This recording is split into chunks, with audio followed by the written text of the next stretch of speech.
Parallax Views, a series of discussions about cultural and political issues hosted by the Institute of Economic Affairs. My name is Marc Glendening, and I'll be in conversation today with Dr. Rumy Hasan about the issue of Islamophobia and the broader context of that issue in relation to multiculturalism and the attack upon the values of the liberal Enlightenment. Dr. Hasan is a senior lecturer at Sussex University and visiting professorial research fellow at the very excellent Civitas think tank. And I'm now just going to mention two of his books. Multiculturalism, Some Inconvenient Truths, which is over my shoulder, you can see on our bookshelves, and his latest book, Modern Europe and the Enlightenment, which I hope I'm holding in the right place, so you can see, hot off the presses. And these are two really important books, I believe, because they go right to the heart of the battle of ideas taking place in Britain and the West more generally, between the forces of liberal values on the one hand, and on the other hand, the people, I would say, constitute a new authoritarian movement. I'm going to dive in with a sharp-edged question, Rumy, before we come on to these broader questions.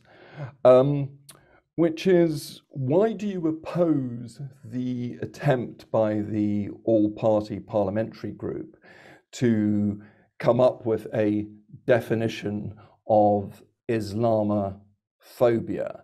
What is it you think they are trying to achieve in coming up with such a definition? I think it stems from the fact that pressure has been put on politicians for a number of years to bring about in legislation something to the effect of Islamophobia that prevents hostility to animosity towards Islam and Muslims. I argue that there isn't really sufficient evidence for this, that existing legislation provides sufficient protection. But I think a key point, if you like, in this attempt to bring in a definition of Islamophobia and then to bring in legislation to prevent it, goes back to the 1997 Runnymede Trust Report on Islamophobia, a challenge for us all. That was, if you like, a semi-official imprimatur to the fact that something called Islamophobia existed in society. They called it unfounded hostility towards Islam and Muslims, and therefore action needed to be taken to tackle it. And the all-party parliamentary group on British Muslims took and decided to formulate a definition of Islamophobia, which is deeply problematic because it ascribes Islamophobia as something to do with Muslimness, and that is equivalent to racism. I agree, basically what they are using is the well-established term of cultural racism to rule out any it could be robust criticisms of Islam and Muslim practices. And so could it constitute, sorry to interrupt, but this thought has just occurred to me. I mean, could it constitute, in effect, a new blasphemy law? Just as we've got rid of, quite rightly, laws in relation to blasphemy against Christianity, it seems to me this is a kind of rather sneaky way to try and introduce by the back door a law about another religion. That is precisely how I've described it. It's blasphemy by the back door. it really is an attempt to ward off criticisms. They have important political players on board. The definition was accepted by both the Labour Party and the Liberal Democratic Party without any serious scrutiny and without really considering the ramifications. So I think that's where it's coming from. They would argue that, look, there is immense hostility towards Islam and Muslims, which is unfounded, which was the point that the Rumy Trust was making a quarter of a century ago, and it needs to be tackled. So they're saying, you know, that Muslims en masse are an oppressed group, and this, if you like, gives them further protection, which they say is not provided for in present legislation. The threshold is too low, so they want to give added protection. For example, the Equality Act 2010 gives a whole area of protections to protected groups, but it mentions religion, but there's no specific mention to Islam or Muslims. So I think one of the aims of the APPG was and is to try and have this extra category within the Equality Act. So they haven't succeeded yet. Sorry. So they're in effect trying to conflate criticism of the religion or ideology of Islam with attacking Muslim people. And that seems to me, I mean, an incredibly dangerous, yes, as well as illogical thing to do, because obviously you can attack a system of ideas without having any hostility towards the people who espouse those ideas. The other thing that I'd be interested to know what you think about concerns this use of the term phobia. Yes. I mean, having a fear of something is not the same as actually inciting people to violence against a particular group. I have a phobia about spiders, but it doesn't necessarily mean I hate them as individuals. No, that is a very important point. A phobia is an irrational fear. If you like, that's equivalent to the Rumy Trust's unfounded hostility towards Islam. Now, my point is that there could be a rational fear of Islam. You could say that there are doctrines which, you know, if you're a woman, LGBT, non-Muslim, non-Sunni, you know, you probably think, well, I have a legitimate rational grounds for fear. So that is once you bring in phobias, and unfortunately it's become cemented because there hasn't been a robust challenge, a pushback. Even critics have kind of just gone along. So it's just become accepted, not necessarily as an irrational fear, but as, if you like, anti-Muslim hatred, anti-Muslim prejudice. But the phobia part is very problematic, and I've written about this, because then you get other religious groups saying, well, we're also suffering phobias. So you can have Hindu phobia, Sikhophobia, Buddhist phobia. And actually some people are saying that there is Christian phobia or Christophobia. And so, witchcraftophobia. Yes. I mean, where does the madness end once you go down that road? So this issue is, of course, hugely important for those of us who are concerned about freedom of speech, because it seems to me what is happening in Britain is that it's now becoming illegal to actually just express certain views, putting aside the question of people who incite violence towards particular groups, that simply, for example, feminists who don't take the line on transgenderism and don't believe that a biological male can actually be simultaneously a woman, are now finding themselves being prosecuted, as we see up in Scotland with the case of Marion Miller and numerous other people who've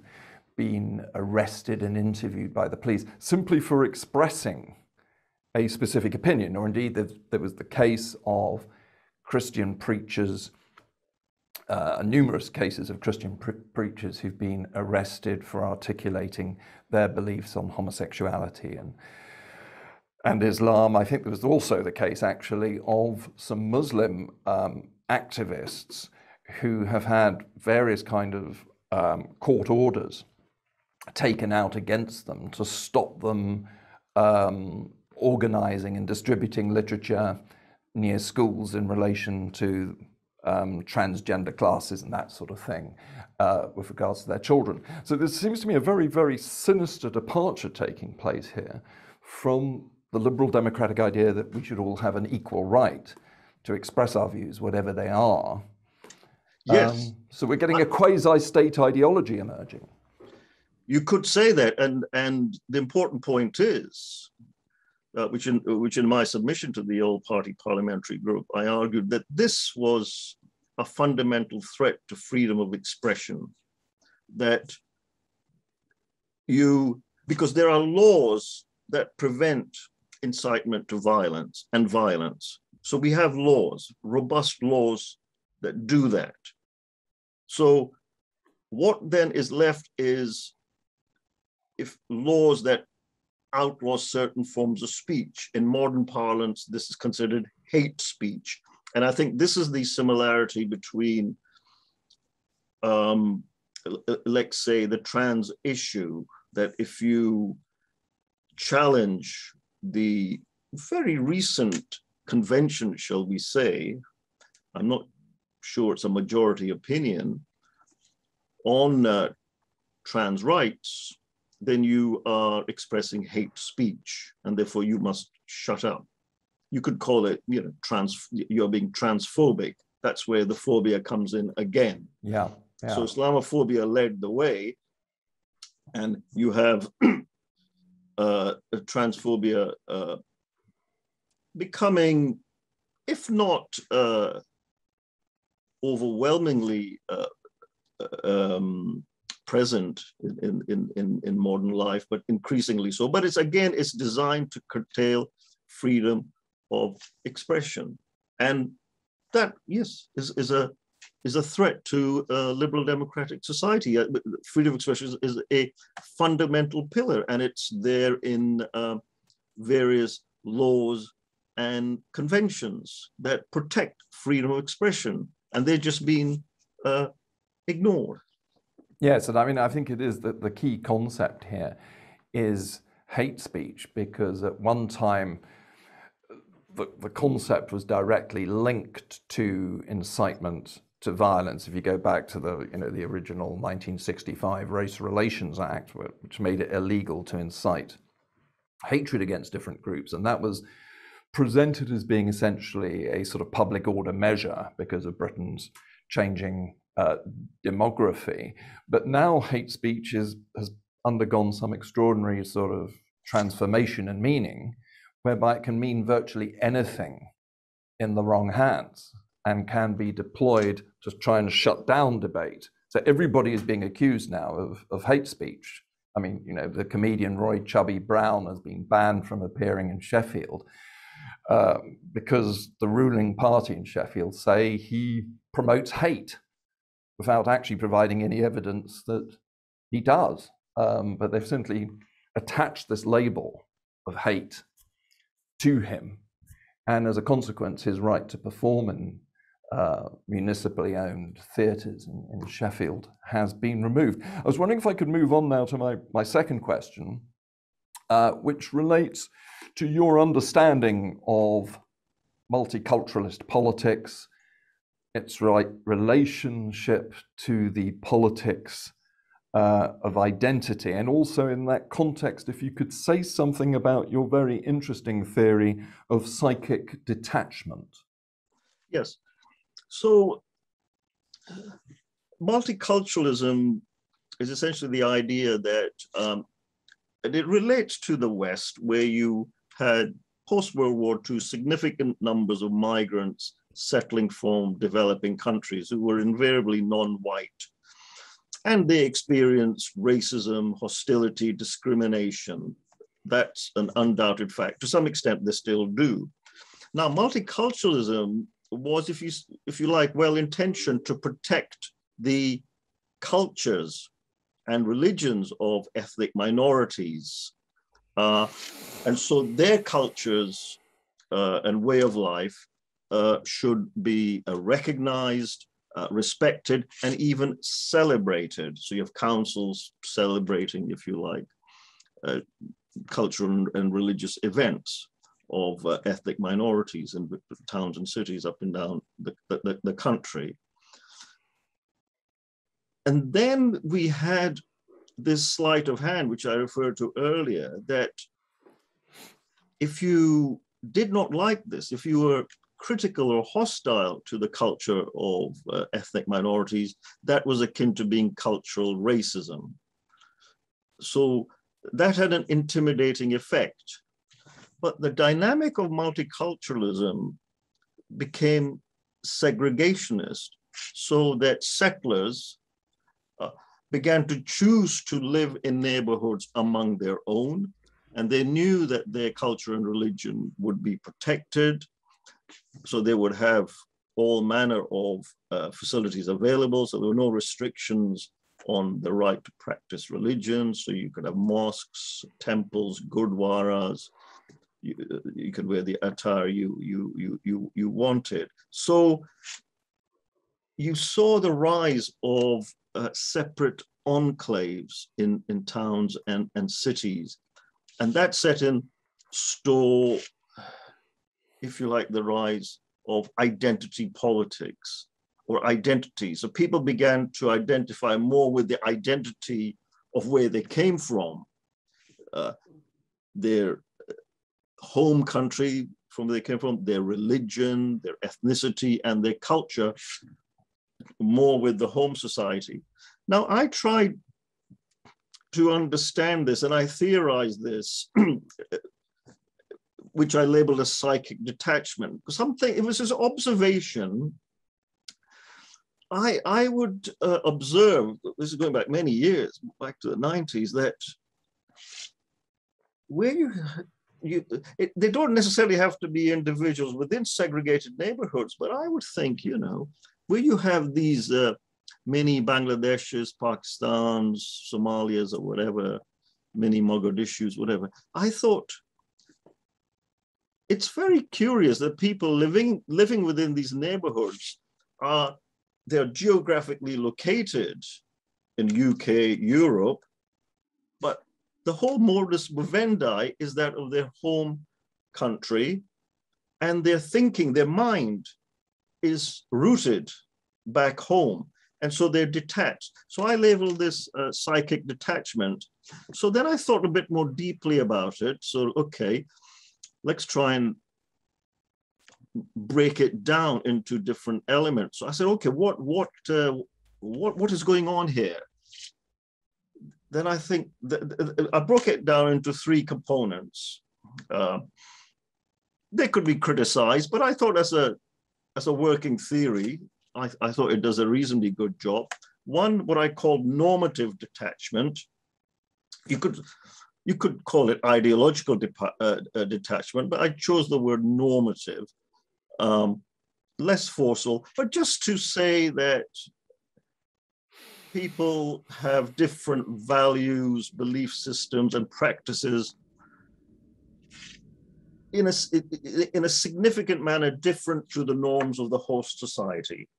Second is social detachment. So when they are living in segregated neighborhoods, but not necessarily, they don't really have points of contact with those not in their, let's say, religious ethnic community, ethnic minority community, and certainly very little meaningful points of contact with the host white society. And then third, disidentification, that they have very little identification with the host society, and much more so with the home society. And that has been allowed. That has been allowed because the argument is, well, we live in a liberal democratic society, so you lead your life pretty much as you will, and we will let you do it. Fine, in a free society, fine, but beware of the consequences. And this followed from the fact that, and I don't blame, it's all governments never stressed integration. So we allow people to come and live, and they can live as if they were back home. And so I call this psychic detachment. And it's the obverse of integration. And really, it's reaching serious proportions when you're seeing very sharp variations between, say, the modus vivendi of some, not all, some, you could say most ethnic minorities and the indigenous white society. There are two sort of points I'd like to make in relation to that, which I'd be interested to know your comments on. The first regards the first dimension of what you've been speaking about, normative detachment. Because as we have just discussed in relation to the definition or the attempt to impose a definition of Islamophobia, it seems to me that what the British political class or aspects of it, certainly police, have been trying to do has been not just to obviously enable people from various religious and ethnic minority groups to adhere to whatever ideologies they want to, which is fair enough in a liberal society, regardless of what we might think about the content of those ideologies. But in addition to that, as we've just been saying concerning hate speech, the attempt has been to place, as you put it in your book, a do not disturb sign in relation to those ideologies. So people from within those communities and outside who want to criticize those ideologies, subject them to intellectual challenge, are now being prevented from doing so. So presumably this then only increases this tendency towards psychic detachment, because the people who adhere to these ideologies don't really get to hear the challenge, the intellectual challenge, in the same way that Christians had to accept, yes, in the Enlightenment and beyond, atheists and others challenging the religious, the assumptions and the axioms upon which those belief systems were based upon. Yeah, and that's a very important point. So that then accentuates the psychic detachment, because religious identity has become supremely important. For many religious ethnic minorities, being BME or BAME, religion is the primary marker of identity. And that's why in my multiculturalism book, I said it's not so much multiculturalism, it's multi-monoculturalism. So you have many monocultures. So these separate enclaves from different backgrounds, religious, ethnic communities, they have their own culture, as it were. So you have, and they're monoculture. So they're not engaging with the majority white society. They're not even engaging with other ethnic minorities. So they are trapped within their enclaves. So this is what I call actually, it's not multiculturalism, it's more accurately many monocultures. So these are very monocultural communities. The only people which are given a protected status. Yes. Yeah. Not in law. It is true that only Canada has an act on multiculturalism. So the good thing is that no legislation was passed to the effect that we are a multicultural society and therefore we must recognize, respect, celebrate minority cultures. But surreptitiously, that's the way it became, because to criticize, as I said, the cultures of minorities is akin to cultural racism, and the racism charge is deeply wounding, okay? Which in a sense is good to root out racism, but then you get involved in curtailing legitimate criticisms, unease of cultures, religions, and practices of ethnic minorities. And if you do nothing, then you are in for serious problems. This is what we found with the grooming gangs and child sexual exploitation. It took a long time for this to erupt, as it were, a few years ago.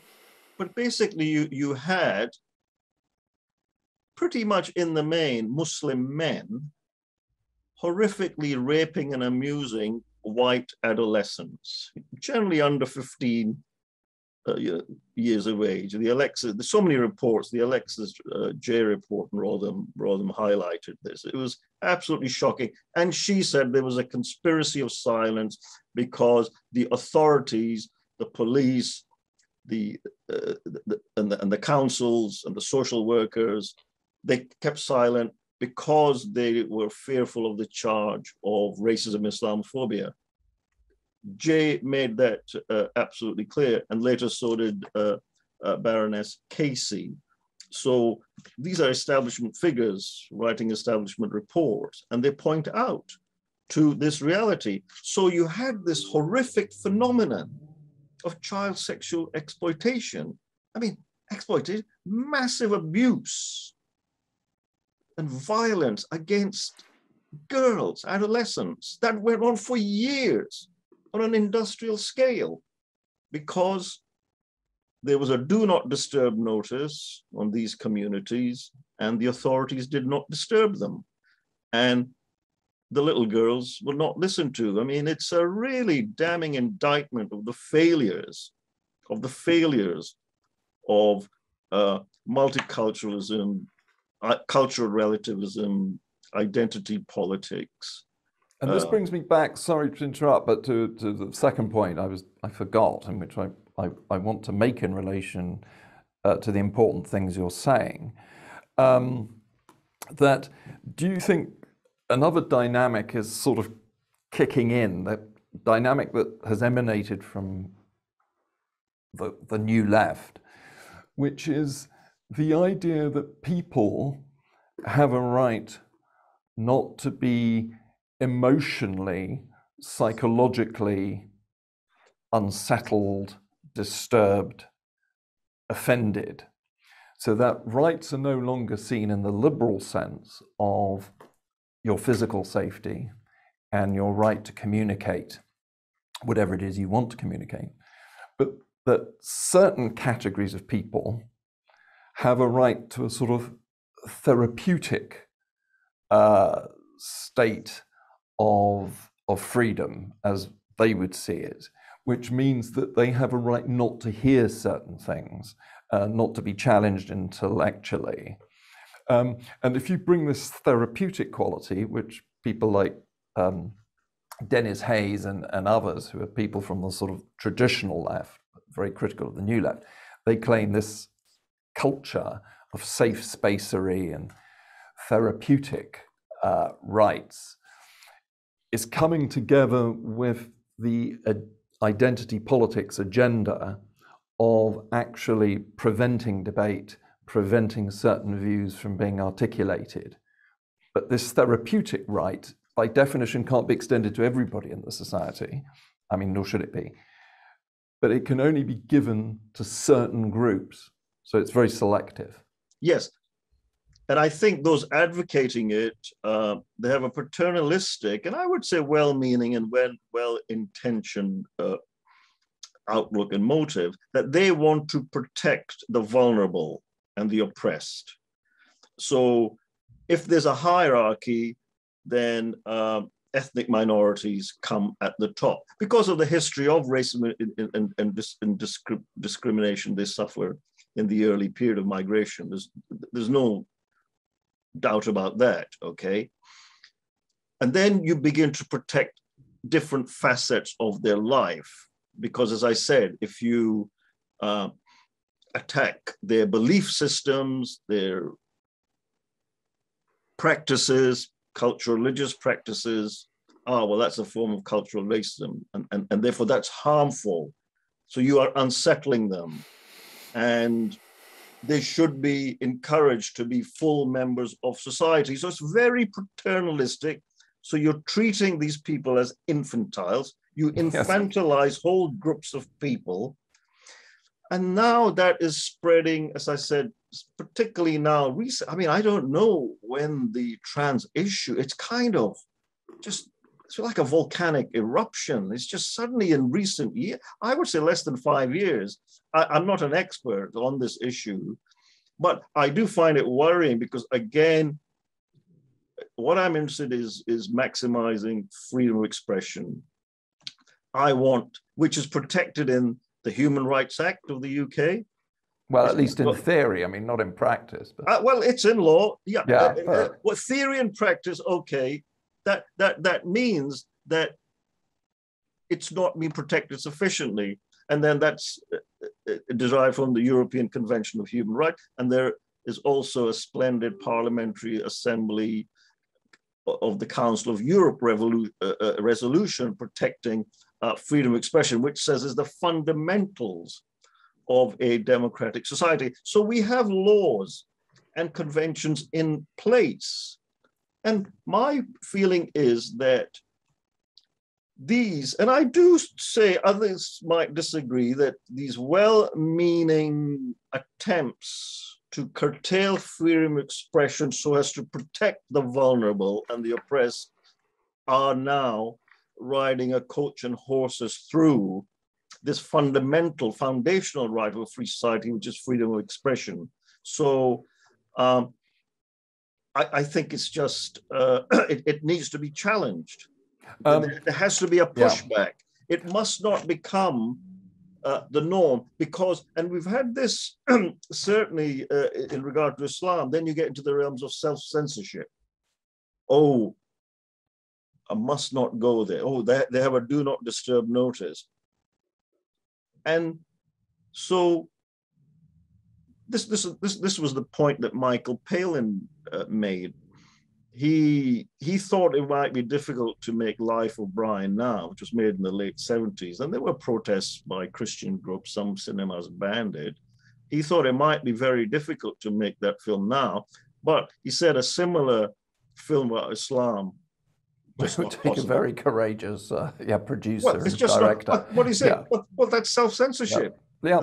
But this leads me on to the third question I want to ask you. I mean, by the way, I do differ from you slightly in that I don't see a lot of the people who are pushing this agenda as being very well-meaning. I mean, some of them might be, but I think the people who are really driving this new left authoritarian agenda are primarily concerned with power, with exerting power, and with crushing people like you and me and others who have different views. But we might just park that difference because I'm sure we can't resolve it right now.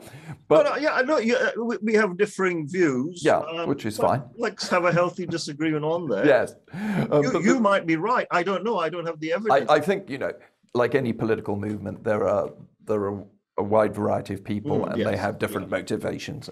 But let's just park that for the moment, because you brought up the issue of transgenderism, and it seems to me that all of this relates to a fundamental attack upon the political values of the European Enlightenment. Because once you adhere to the view that there should be, as you subjectively define it, cultural equality between groups, this by definition is incompatible with the traditional small L liberal belief in a political system in which we as individuals have equal rights. We have the equal right to vote, to organize, and to speak. But that is obviously, going back to your reference to the Runnymede report, the Parallax Commission, incompatible with the assumptions upon which the identitarians base their politics. Because if they say, for example, publishing the satanic verses constitutes a violation of the rights of Muslims or whoever, then in fact, individuals can't be treated equally. They have to start being treated unequally. And this is what we're now seeing. Some people have more of a right to freedom of speech than others. Yes. Again, that's very important, because now you're getting into the realm of group rights. So multiculturalism, so it's dividing society into groups, like separate cultural groups, religious, ethnic groups, let's say religious, ethnic, cultural groups. And therefore they should be accorded separate rights. And in a sense, in many respects, there have been exemptions to the law have been granted. So say, on religious slaughter of animals, there are exemptions to the law. On school uniforms in this country, they allow, say, the hijab or the Sikh turban to be worn, and surreptitiously on a curtailment of freedom of expression. So you have had, not, if you like, by full-blooded legislation, but exemptions to the present legislation regarding groups. So you have groups. Now, what flows from that? First, individuals within that group are trapped within that group. So they don't have the individual rights of individuals not in the group. It is true there hasn't been a much pushback. So if you're say in a segregated Muslim neighborhood up and down on the country, you generally don't push back. You are so indoctrinated from a young age that you internalize the values, you know, what I call the normative, you become normatively detached. Okay, but you might want to, if you want to, let's say if you're a girl in one of these segregated Muslim neighborhoods and you don't want to wear the hijab, or a boy not to wear a turban, you're in for trouble. What George Orwell calls, there is crime stop. That would be a crime, but you have crime stop that will stop you from breaking free. But group rights do deny you the individual rights that are the norm, not in your group. So you get into very problematic areas regarding building some kind of unified society with deep commonalities. And now the argument that, oh, well, group rights are equal was exploded in the USA with separate but equal. So I think this was a Brown versus Board of Education ruling in the late 19th century. You had, they would say, facilities for blacks and facilities for whites. They're separate but equal. Well, they were not equal, and that entrenched the segregationist dynamic, and that's what's happening in this country and in the West. You're entrenching. You give group rights, you entrench the segregationist dynamic. But isn't it weird that the contemporary left, the vast majority of them, whether they're sort of on the moderate left or indeed the hard ultra left, subscribe now to this fundamentally anti-progressive ideology, to the extent that they want to sort of preserve an aspect, as it were, to place the do not disturb signs on Islamic conservatism, as well as other group-related ideologies, which are given some sort of official status by them.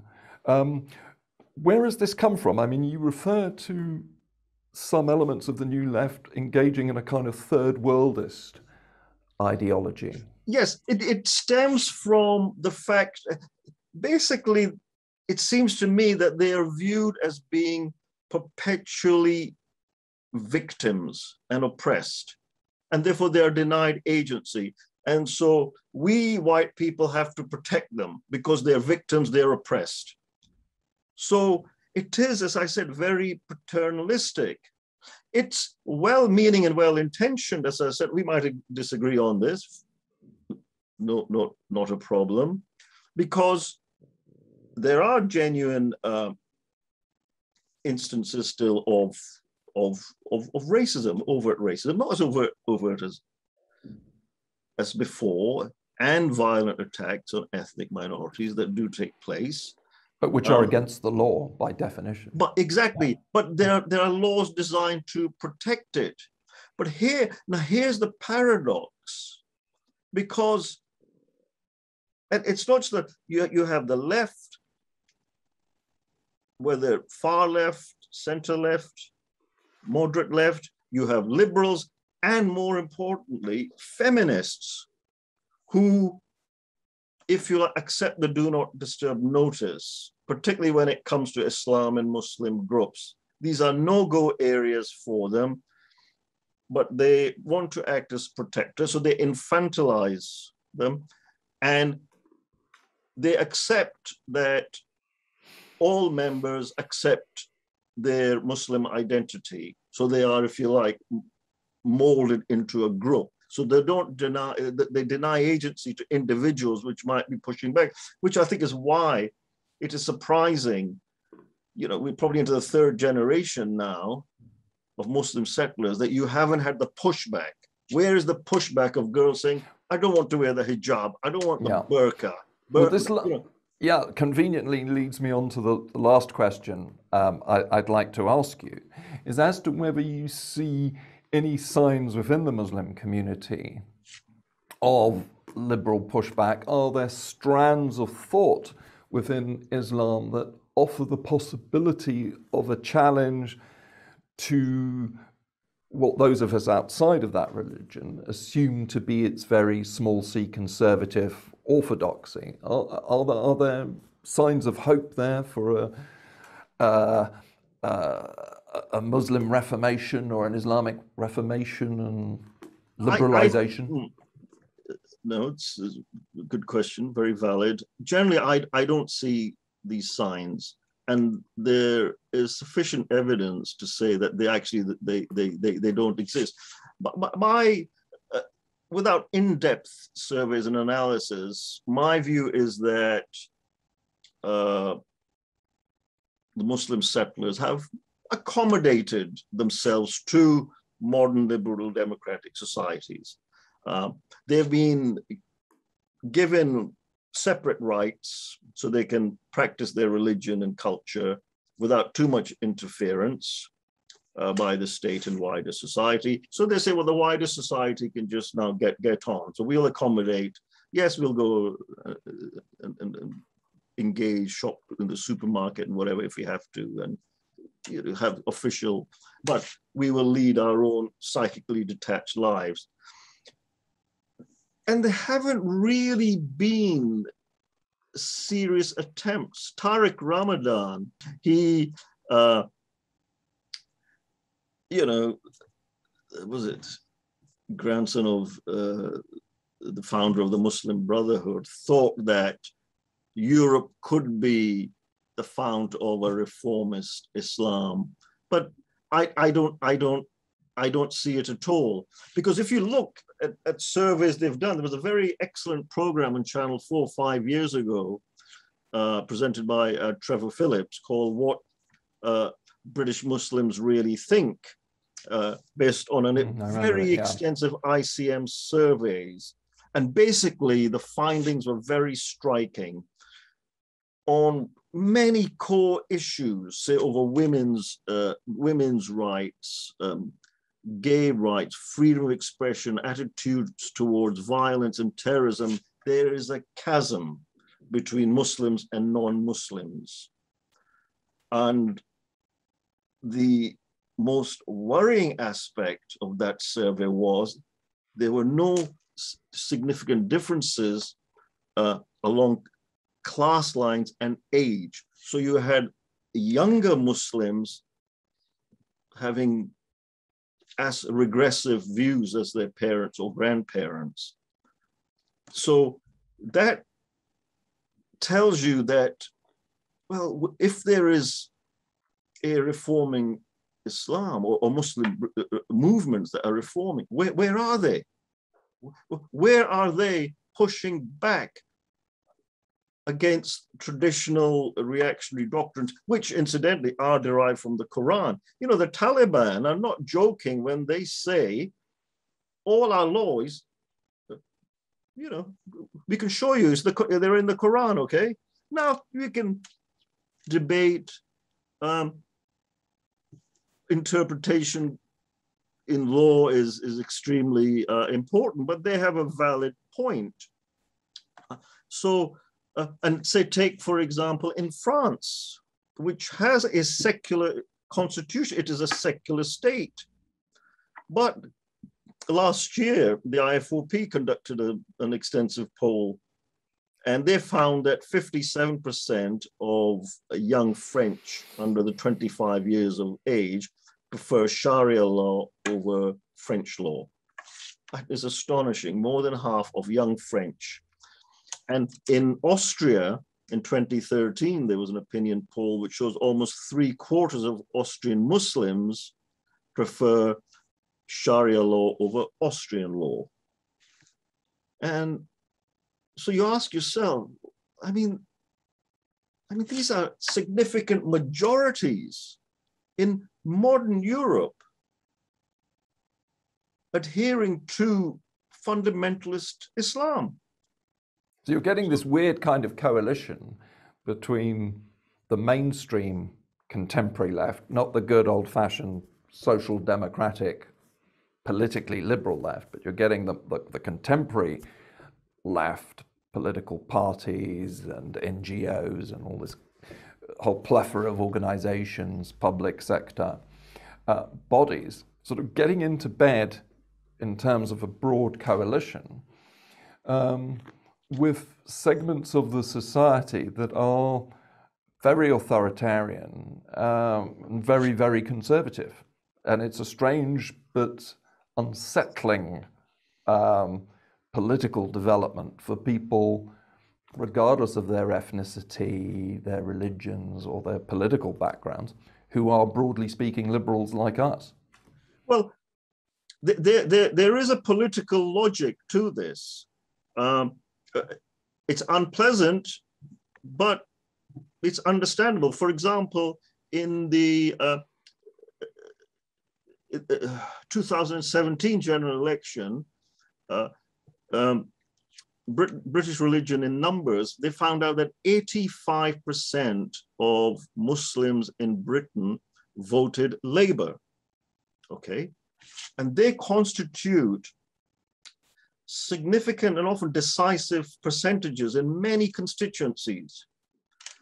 Now, you know, if you're the Labour Party and if you are a candidate or you're the MP or want to be an MP of these constituencies, you don't want to alienate this very substantial voting bloc. So which we saw with the Satanic Verses. I mean, there were Labour politicians like Roy Hattersley and others who came out and said the book should be banned. And Bernie Grant. Bernie Grant, actually rather liked in other respects. He was cheering for the downfall of apartheid at the time, which was seeing its last days. Good for him. And he basically thought Rushdie was this charlatan, this troublemaker. And so you're right, a lot of progressives gave no support to a writer, a novelist, who had a fatwa put against him. No, but the political dynamic, now this is important.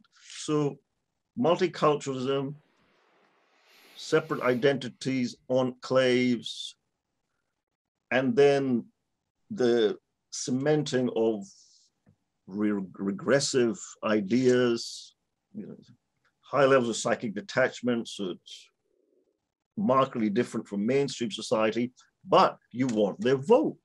So what do? And politically it makes sense. You keep quiet. And in fact, you offer them what they want, to say, okay, which is why I said earlier, the APPG's definition of Islamophobia was accepted by Labour and the Liberal Democrats without any scrutiny or debate. They just accepted it. So they are willing to sacrifice foundational principles of liberal democratic society, especially freedom of expression, for votes. And these are now substantial votes. So like it or not, it makes political sense to do this, but it means you keep quiet and you don't advocate integration. So the separatist dynamic takes root, group identities take root, and the attendant regressive beliefs and practices take root. You keep quiet, you get the vote. Thank you very much. Dr. Hasan, thank you so much for this fascinating conversation. To hear your views has been a real privilege for me. I can't recommend your books highly enough. Multiculturalism, Some Inconvenient Truths, Modern Europe and the Enlightenment. These are really, really important books that I recommend to everybody who's interested in this area of politics and who believes in politically liberal values. And so on behalf of the Institute of Economic Affairs, thank you so much for giving me your time so generously. Well, thank you for inviting me and for your insightful questions. Thanks a lot. Thank you. Bye-bye. Bye. Well, if you enjoyed that conversation, why not watch one of these other videos? And while you're here, remember to hit the subscribe button and the notification bell. That way, you'll never miss out on a single IEA broadcast.